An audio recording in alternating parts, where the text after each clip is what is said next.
রাষ্ট্র হিসেবে বাংলাদেশ যে অর্থনৈতিক চাপের মধ্যে আছে এটি নজিরবিহীন। নজিরবিহীন এই কারণে যে স্বাধীনতার পরে আমাদের জীবনে কখনো এরকম দুরবস্থা আসেনি। আবার অতীতকালে যদি আমরা চলে যাই, শত বছর কিংবা হাজার বছর ইতিহাসে রাজনীতিতে সবসময় ছিল, কিন্তু অনেকগুলো অর্থনৈতিক যে খাত, সাধারণ নিয়ম হলো যে একটা খাত ভালো যায় আর একটা খাত মন্দ যায়। ১০০টা খাতের মধ্যে ৫০টা খাত চলে, ৫০টা খাত টানাপোড়েন চলে, এর মধ্যে রাষ্ট্র চলে। কিন্তু এই মুহূর্তে যদি আপনি ধরেন যে আমাদের রাষ্ট্রের প্রধানতম সমস্যা কি, বিশাল শ্রেণীর কর্মকর্তা কর্মচারীদের বেতন এবং ভাতা। আমাদের জাতীয় বাজেটের কম করে হলেও ৩০% উপরে এই কর্মকর্তা কর্মচারীদের বেতন খেয়ে ফেলছে জাতীয় বাজেটের। এখন ৭ লক্ষ কোটি টাকা যদি হয়, তাহলে ৩০% কত টাকা আসে?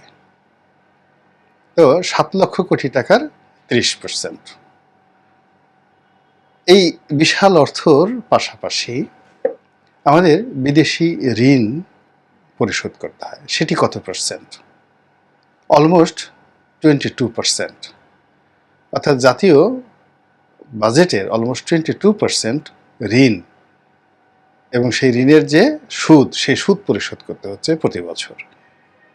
সেটি আমাদের বাংলাদেশের অভ্যন্তরীণে আছে, খুবই চড়া মূল্যে নেওয়া হয় সেই ঋণ, এবং দেশের বাইরে থেকে যে সকল ঋণ নেওয়া হয়েছে। এখন আমাদের যে বৈদেশিক ঋণ, সে বৈদেশিক ঋণ হলো $106 বিলিয়ন। তো $106 বিলিয়ন কত টাকা হয় একটু কল্পনা করেন তো। এই পরিমাণ ঋণ আমরা রয়েছি বিদেশের, এবং এই ঋণের যে কিস্তি এবং অর্থ, এগুলো পরিশোধ করার জন্য কতগুলো সক্ষমতা, ব্যারোমিটার দরকার রয়েছে বা প্যারামিটার দরকার রয়েছে। নর্মালি সাধারণত করে কি, আমাদের যে জাতীয় রিজার্ভ থাকে, ন্যাশনাল রিজার্ভ থাকে, সেটা এবং বৈদেশিক ঋণটা স্ট্যান্ডার্ড হলো 1:1। অর্থাৎ আপনি যদি $100 কোটি বিদেশি ঋণ থাকে, তাহলে আপনার $100 কোটি ফরেন রিজার্ভ থাকতে হবে। এটা হলো একটা প্রাথমিক। কিন্তু আমাদের যে এখন ফরেন রিজার্ভ রয়েছে, এটি কেউ বলে 15, কেউ বলে $16 বিলিয়ন। তাহলে যদি $15 বিলিয়ন আমরা ধরি, তাহলে কত হয়? 7 গুণ। এর চাইতে ঝুঁকি আর হতে পারে না। আমাদের যে ন্যাশনাল রিজার্ভ আছে, তার চেয়ে 7 গুণ হলো আমাদের বৈদেশিক ঋণ, যেটি প্রতি মাসে ব্যয় একটা নির্দিষ্ট হারে আমাদেরকে যে দিতে হচ্ছে, তার জন্য এই ফরেন রিজার্ভ থেকে দিতে হবে।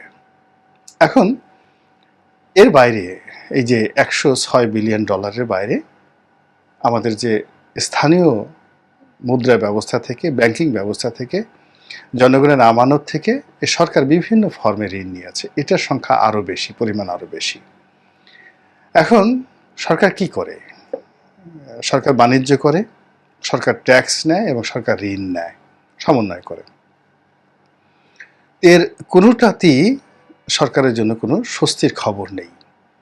অর্থাৎ সরকার যে বিষয়গুলো নিয়ে বাণিজ্য করে, যেমন ধরুন বিদ্যুৎ নিয়ে সে বাণিজ্য করে বা করতে পারে, তো তেল নিয়ে সে বাণিজ্য করে বা করতে পারে।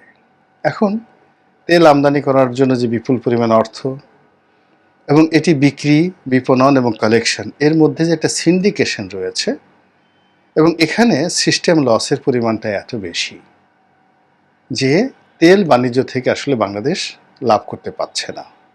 এর কারণ হলো, যখনই স্পট মার্কেট থেকে তেল, গ্যাস বা এলএনজি কিনতে হচ্ছে, এটি দেশি বিদেশি একটা চক্র রয়েছে, এটা নিয়ন্ত্রণ করে।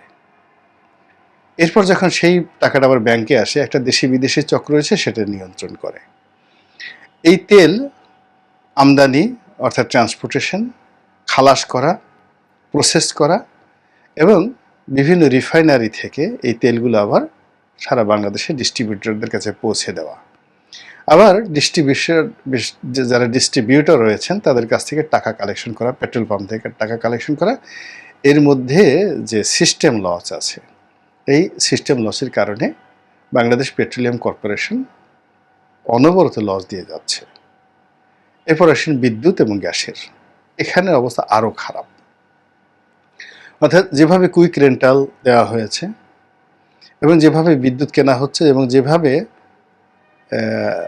একেবারে বিদ্যুৎ প্ল্যান্টগুলোকে বসিয়ে বসিয়ে তাদেরকে ভাড়া গুনতে হচ্ছে, এর ফলে কি হচ্ছে, বারবার বিদ্যুতের দাম বাড়িয়ে, সীমাহীন বিদ্যুতের দাম বাড়িয়েও কোনো অবস্থাতেই এখানে কুল কিনারে কিছু করা যাচ্ছে না, লসের পরিমাণ বেড়ে যাচ্ছে। এরপরে ধরুন বিদ্যুৎ গেল, গ্যাস গেল, এরপর হলো শুল্ক এবং অবগারি শুল্ক। একমাত্র ভূমিকর ছাড়া অন্য যে সকল কর রয়েছে সবই আনস্টেবল। এটি দেশের অর্থনৈতিক চালিকা শক্তির উপর নির্ভর করে। আমদানি ভালো হলে আমদানি কর আসবে, অবগারি শুল্ক আসবে। রপ্তানি যদি ভালো হয় তাহলে রপ্তানি সংক্রান্ত যে সকল শুল্ক রয়েছে সেগুলো ভালো হবে, অর্থাৎ ইন্স্যুরেন্স, ব্যাংক, বিমা, ভ্যাট, ট্যাক্স, ট্রান্সপোর্টেশন, সব জায়গাতে একটা বন্দর, সব জায়গাতে একটা রমরমা অবস্থা হবে। কিন্তু আমাদের আমদানি কমে গেছে 40%, রপ্তানি কাগজ কলমে দেখানো হচ্ছে, কিন্তু আসলে মূল্য দিক থেকে রপ্তানির সংখ্যা 40% কমে গিয়েছে। তাহলে এই দুটো সেক্টর থেকে যদি অবগারি শুল্ক এবং অন্যান্য শুল্ক যদি কমে যায়, তার সঙ্গে পাল্লা দিয়ে আয়কর কমে যাবে। এখন আয়করের একটা লক্ষ্যমাত্রা রয়েছে, প্রতি বছর আয়কর বা অবকারী শুল্ক বা রাষ্ট্রীয় ব্যয়, এটি অলমোস্ট 25% to 30% বাড়াতে হবে। রাষ্ট্রীয় আয়, মুদ্রার মূল্য থেকে শুরু করে অন্যান্য যে সকল অবমূল্যায়ন হয় তার সঙ্গে পাল্লা দিয়ে যে বাজেট প্রতি বছর আমরা করি সেখানে 25% ইনক্রিমেন্ট থাকে। তো এক্সপোর্ট বলেন, শুল্কায়ন বলেন, সব ক্ষেত্রেই 25% করে টাকা বাড়াতে হয়। এখন সেই 25% তো বাড়ানো যাচ্ছেই না, উল্টো যদি 40% কমে যায় তাহলে এই যে রাষ্ট্রের যে অর্থ ব্যবস্থা, পুরো অর্থ ব্যবস্থায় একটা স্থবিরতা চলে আসবে। তো এই কারণে কি হচ্ছে, আমাদের এই উন্নয়নের সরকার, আমাদের এই দামি সরকার, আমাদের এই বিশ্ববিজয়ী গামার মতো সরকার, এই সরকার তাসের ঘরের মতো একটা ঘর তৈরি করে রেখেছে, যেখানে মেট্রো রেল চলছে, পদ্মা সেতু দেখা যাচ্ছে, যেখানে কর্ণফুলী টানেল দেখা যাচ্ছে, রূপপুর পারমাণবিক বিদ্যুৎ কেন্দ্রে এই আজকে বিদ্যুৎ আসে, কাল আসে, রাশিয়ান লোকজন ঘোরাফেরা করছে, চীনের প্রকল্পগুলো চলছে, কিন্তু সব কিছুর পরে কোথাও থেকে যেন একটা হাহাকার আসছে। সেই হাহাকার প্রকৃতিতে, সেই হাহাকার ব্যবসায়, বাণিজ্যে, জনজীবনে এবং সরকারের অভ্যন্তরে। এর ফলে কি হচ্ছে, পুরো একটা অর্থনৈতিক বিপর্যয়, একটা গ্রেট ডিপ্রেশন যেটিকে বলা হয়, যেটি বাস্তিল দুর্গের পতনের আগে 10টি বছর ধরে যে ফ্রান্সের বিপ্লব হলো, কন্টিনিউয়াসলি 10 ইয়ার্স, ঠিক তদ্রূপ আমরা সেই গত বলতে গেলে 2016-17 সন থেকে আমাদের এই দুরবস্থা চাপা দিতে দিতে দিতে দিতে দিতে আজকের যে অবস্থায় এসেছি, এখানে থেকে আসলে দাঁড়িয়ে থাকা, ঘুরে দাঁড়ানো সত্যিকার অর্থে কঠিন একটি বিষয়। তো এরকম একটি অবস্থায় পড়ার কারণে কি হচ্ছে, আমরা আইএমএফের কাছে গিয়েছি ঋণ চাওয়ার জন্য। আইএমএফের কাছে ঋণ চাওয়া মানেই ইটস এ প্রবলেম, রাষ্ট্র অর্থনৈতিকভাবে সমস্যা আছে এবং সেই সমস্যা সব মানুষ বলছে, কিন্তু সরকার বলছে যে না রে বাবা, আমাদের তো কোনো সমস্যা নেই, আমরা তো রাজার হালে আছি, একটু নেওয়া দরকার তাই নিলাম, এটা তো আমাদেরই প্রতিষ্ঠান, আমরা আইএমএফের টাকা যদি না নেই তাহলে আইএমএফ চলবে কি করে, এটা আমাদের নৈতিক একটা দায় দায়িত্ব আছে না, বিশ্বব্যাংকের প্রতি দায় দায়িত্ব আছে, তারা আমাদের টাকা না দিলে বিশ্বব্যাংক চলবে কি করে। এই সকল কথা গালগপ্প আপনি বলতে পারেন, কিন্তু বাস্তবতা হলো তলা ছিদ্র হয়ে গিয়েছে। এর ফলে এই আইএমএফ মাত্র 4.6 মানে $4,460 বিলিয়ন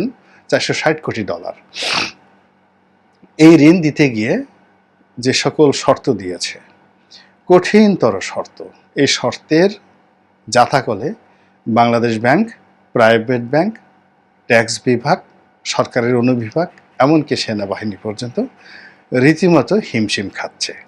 যেভাবে ব্যয় কমানোর জন্য নির্দেশ দেওয়া হয়েছে, যেভাবে বাজেটের যে ঘাটতি, সেই ঘাটতি পূরণ করার জন্য হুকুম দেওয়া হচ্ছে, এবং নজিরবিহীনভাবে এই বলা হয়েছে যে এইবারের বাজেট গত বছরের চেয়ে 25% বাড়বে না। আগে যেটা বলছিলাম যে নর্মালি বিগত বছরের তুলনায় 25% করে বাড়ানো হয়। তো সেই 25% বাড়ানোর পরিবর্তে এইবারের বাজেট গত বছরের চাইতে আরও কম করার জন্য IMF পরামর্শ দিয়েছে, এবং সেই পরামর্শ অনুযায়ী গত বছরের চেয়ে অন্তত পক্ষে 50,000 কোটি টাকা এই বছর মানে কম খরচ করা হবে, এরকম একটা বাজেট তৈরি করা হচ্ছে। তাহলে এখন বোঝার চেষ্টা করুন যে আপনার সুদ বেড়ে গেল, মানে বেশি সুদ দিতে হবে, ঋণ বেড়ে গেল, কর্মচারীদের বেতন প্রতি বছর বেড়ে গেল, সেটা তো আপনি কমাতে পারবেন না। তাহলে আপনার কমানোর খাতটা কোথায়? মানে আপনি এই যে বাজেটে যে 25% বাজেট আপনি লেস করলেন, কিন্তু আপনার তো ব্যাংকের সুদ বেড়ে গেছে, স্টাফদের বেতন বেড়ে গেছে, কিন্তু আপনি এই কম টাকাতে চলবেন কি করে? সেখানে আপনার প্রায় 3 লক্ষ কোটি টাকার যে ADB আছে, অ্যানুয়াল ডেভেলপমেন্ট প্ল্যান, যেটা দিয়ে আপনি স্কুলের ভবন নির্মাণ করেন, তারপর রাস্তাঘাট তৈরি করেন, গ্রামীণ অবকাঠামো তৈরি করেন, শিক্ষা খাতে ভর্তুকি দেন, বয়স্ক ভাতা দেন, বিভিন্ন রকম এই যে অ্যানুয়াল ডেভেলপমেন্ট যে প্ল্যানটা রয়েছে, এই প্ল্যানটা থেকে আপনাকে কাটছাট করতে হবে। এবং সেই কাটছাটের পরিমাণ যদি অলমোস্ট 50%-এর বেশি হয়ে যায়, মানে বিগত যদি 25% টোটালের চেয়ে কমে যায় গত বছরের তুলনায়, আর যদি আপনি তো সরকারি বেতন কমাতে পারবেন না, সুদও কম দিতে পারবেন না, বিদেশি ঋণও কম দিতে পারবেন না, তাহলে আপনাকে কমাতে হবে শুধু ADB থেকে। সেক্ষেত্রে ADB কম করে হলে অর্ধেকে নামিয়ে আনতে হবে। আর অর্ধেকে যদি নামিয়ে আনেন, ADBর সাথে যে স্থানীয় কর্মসংস্থান রয়েছে, সেই কর্মসংস্থান কমে যাবে, জাতীয় উন্নয়ন কমে যাবে, রাস্তাঘাট নষ্ট হয়ে যাবে, সব মিলিয়ে আবার পরবর্তী বছর, অর্থাৎ এই বছর যেখানে 1 লাখ টাকায় যে রাস্তাটা সারা যেত, নিয়মিত মেরামত না করার কারণে পরবর্তী বছর এটা 5 লাখ টাকা লাগবে। তো বোঝার চেষ্টা করেন কি এটা গেড়াকলে পড়ে গিয়েছে। এবং এরই মধ্যে কাতারের আমির বাংলাদেশে এলেন।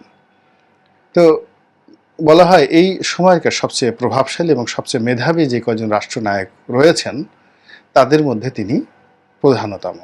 1980 সনে কাতারের আমিরের জন্ম, এবং এই ভদ্রলোক ব্রিটেনের যে রয়্যাল মিলিটারি একাডেমি রয়েছে, সেখান থেকে সেই ব্রিটেনের যে রাজপুত্র উইলিয়াম এবং হ্যারি, তাদের সঙ্গে তিনি মিলিটারি কোর্স করে তাদের দেশের সেনাবাহিনী অর্থাৎ কাতারের সেনাবাহিনীর ঊর্ধ্বতন কর্মকর্তা ছিলেন, প্রধানতম ব্যক্তি, এবং ধীরে ধীরে তিনি মন্ত্রীর পদমর্যাদায় তিনি আসীন ছিলেন। এবং তার যোগ্যতা এতটা বেশি যে তার বড় ভাই তার বরাবরে সিংহাসন ত্যাগ করেছেন, যে আমি আসলে হতে পারবো না, আমার ছোট ভাই হোক। আবার তার পিতা তিনিও এই সন্তানের কাছে সিংহাসন দিয়ে তিনি এখন অবসর জীবন যাপন করছেন। এই সময়টাতে এটা নজিরবিহীন ঘটনা, যেখানে মৃত্যুর একদিন আগ পর্যন্ত নিঃশ্বাস আছে, সেও সিংহাসনে থাকতে চায়। তো সেখানে কাতারের সাবেক আমির বর্তমান তার ছেলের কাছে ক্ষমতা দিয়ে তিনি অবসরে আছেন। এটি বিরাট একটি ঘটনা। এই কারণে কাতার আজকে এই পর্যায়ে চলে গিয়েছে। সমস্ত গ্লোবাল ক্রাইসিসগুলো তারা মিট করে তারপরে তারা যেভাবে নেতৃত্বের একটা পর্যায়ে চলে আছে, এটি একটি ব্যতিক্রম ঘটনা, এবং এই আমিরের নেতৃত্বে। তো তিনি বাংলাদেশে এলেন। তো তিনি বাংলাদেশে আসার আগে নেপাল গিয়েছেন, শ্রীলঙ্কাতে গিয়েছেন, তারপর বাংলাদেশে এসছেন। এর কারণ হলো আমরা যে তেল এবং গ্যাস আমদানি করি, তার একটা বিরাট অংশ কাতার থেকে আমদানি করি, LNG বিশেষ করে গ্যাসটা। তো সেখানে অনেক কিছু হতে পারত, তো সেটা আদৌ সমঝোতা স্মারক হয়েছে বা অন্য অনেক কিছু হয়েছে, কিন্তু কোনো কিছু হয়নি। পররাষ্ট্রমন্ত্রীর বক্তব্যে যেটি বোঝা গেল যে কাতারের আমিরের কাছে নিবেদন করা হয়েছিল যে বাকিতে তেল বিক্রি করার জন্য, মানে 1 বছরের ডেফার্ড পেমেন্টে, এখন যে তেলটা আনা হবে 1 বছর পরে সেটা দেয়া হবে। তো এখন এটি কাতার রাজি হয়নি বা এই ব্যাপারে কোনো বক্তব্য দেয়নি। তো আমরা সেটি নিয়ে আলোচনা করব না, আমরা যেটি নিয়ে আলোচনা করবো সেটা হলো মানুষ বাকি চায় কখন। আমাদের গ্রামে দেখি না যে লেখা থাকে বাকি চাহিয়া লজ্জা দিবেন না। তো দোকানদার বাকি দেয় না। আর কোনো মানুষের যদি পকেটে একটি পয়সা থাকে কখনো সে বাকি চায় না। আমরা ৭৪ সনে দেখেছি গ্রামের মানুষ ১ কেজি চাল বাকিতে কেনার জন্য চালের দোকানে লাইন দিয়ে বসে থাকতো, দান খয়রাত নয়। সেই ১ বস্তা চাল নামানো হতো, ১ কেজি করে নগদ পয়সা আগে বিক্রি করা হতো, পরে শেষে ওই লাইনের মধ্যে থেকে যারে যারে ভালো মানুষ মনে হতো সেই গ্রাম্য মহাজনরা তাকে হয়তো ১ কেজি চাল হাওলাত দিত। তো এই হাওলাত চাওয়া এটি একটা দেউলিয়াত্বের প্রমাণ। এখন রাষ্ট্রের যে সকল কর্তা ব্যক্তিরা রয়েছেন, মন্ত্রী রয়েছেন, এমপি রয়েছেন, তারা যে কাজগুলো করছেন, যে কথাগুলো বলছেন, সেখানে তাদের এই যে দন্যতা প্রকাশ পাচ্ছে। কিংবা এই যে আমি এখন যে ভিডিওটা করছি এই সময়টাতে মাননীয় প্রধানমন্ত্রী তার সঙ্গী সাথী নিয়ে তিনি ব্যাংকক সফর করছেন। আপনি এই সফরের যে দৃশ্য এবং তাদের হাঁটা চলা, তাদের কথাবার্তা এবং তাদের বসা এবং ওখানে তাদেরকে যেভাবে রিসিভ করা হয়েছে, তার মধ্যে আপনি বুঝতে পারবেন যে আমাদের পকেটে এই মুহূর্তে কতগুলো টাকা আছে। টাকার উপর পৃথিবীতে মর্যাদা নির্ধারিত হয়। বেগম খালেদা জিয়ার সময়টিতে থাইল্যান্ডের প্রেসিডেন্ট ছিলেন থাকসিন সিনাওয়াত্রা। তো বেগম খালেদা জিয়া থাইল্যান্ড যেতে চাইলেন। এই সম্মানে নিজস্ব প্লেনে করে সেই যে থাইল্যান্ডের প্রধানমন্ত্রী থাকসিন সিনাওয়াত্রা তিনি ঢাকা এয়ারপোর্টে এলেন। চিন্তা করেন, বাংলাদেশের প্রধানমন্ত্রীকে রিসিভ করার জন্য তিনি বাংলাদেশের এয়ারপোর্ট পর্যন্ত চলে এলেন এবং তার বিমানে করে এখান থেকে তিনি নিয়ে গেলেন। দিস ইজ ফ্রেন্ডশিপ, এবং এটা হলো একটা রাষ্ট্রের মর্যাদা। একইভাবে ধরেন পাকিস্তানের যে ইমরান খান যখন ছিলেন তখন তার চলাফেরার জন্য সৌদি আরবের যে প্রিন্স মোহাম্মদ বিন সালমান তার নিজস্ব এয়ারক্রাফট তিনি তাকে দিয়ে দিতেন মাঝে মধ্যে। এটা হলো বন্ধুত্ব, সম্পর্ক এবং দ্বিপাক্ষিক। কিন্তু সেই পাকিস্তান যখন বিপদে পড়েছে এবং ইমরান খান যখন বিপদে পড়েছে তখন মাঝপথ থেকে তার বিমান কেড়ে নিয়েছে সৌদি আরব। এটি হলো বিশ্বের বাস্তবতা। তো কাজেই আমরা এই যে একটা বহুমুখী বলতে বোঝাচ্ছে যে অর্থনীতির যতগুলো মুখ রয়েছে সবগুলো মুখ রীতিমতো এখন আমাদের জন্য ডেঞ্জারাস বা বিপজ্জনক মুখে পরিণত হয়েছে। সেই বিপজ্জনক এবং বিপর্যস্ত অর্থনীতির যে অর্শনীর সংকেত আমাদের দেশে এখন শুরু হয়েছে। এই সংকেতের সাইরেন অনুযায়ী আমরা কি সতর্ক ব্যবস্থা নেব, নাকি কুম্ভকর্ণের মতো ঘুমাবো? এটা আপনার একান্ত ব্যক্তিগত বিষয়।